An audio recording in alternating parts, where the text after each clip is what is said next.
বৈশাখী বরণে বঙ্গনারীর রূপাভিষেক। লিখেছেন হাসান মুসাদ্দিক। আসিছে নববর্ষ, বৈশাখের রৌদ্রদীপ্তিমান, প্রকৃতি পরিধানে যেন অগ্নির অম্লান গান। পল্লবিত পত্রে পত্রে জাগে নবীন সুর, বাংলার প্রাণে আজ উৎসবের মধুর নূর।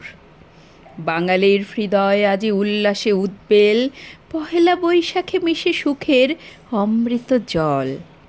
শঙ্খধ্বনি আলপনা রাঙা পায়ের ছাপ, প্রতিটি গৃহে জাগে ঐতিহ্যের আলাপ। শাড়ির আঁচলে লুকায় লাজুক রূপের হাসি, লাল সাদা বর্ণে মাখা শুভ্রতার আবাসী। গ্রীষ্মের তাপে তবু হালকা বস্ত্রের ছোঁয়া, সৌন্দর্যের মাঝে যেন প্রশান্তেরই বয়া। কোমল অলঙ্কারে সজ্জিতা বঙ্গনারী, নবযুগের সাথে মেশে প্রাচীনতার ভারী। মুখে তার ছিমছাম রূপ অতিশয় সংযত, অলঙ্কারে নয় লাবণ্য সে অতি সমুজ্জ্বল। ঘামের অশ্রুজলে যেন রূপ না হয় ক্ষীণ, তাই সে যত্নে রাখে সাজে সরলতা বিনীন।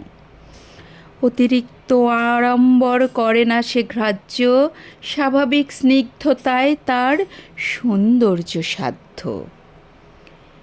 এই নববর্ষে তাই রূপ নয় শুধু বাহিরে, অন্তরের সুচিতা জাগে নীরব অঙ্গীকারে। বৈশাখী প্রভাতে মেশে হৃদয়ের ঐকতান, বাংলার রমণী আজ সত্যি অপরূপ প্রাণ।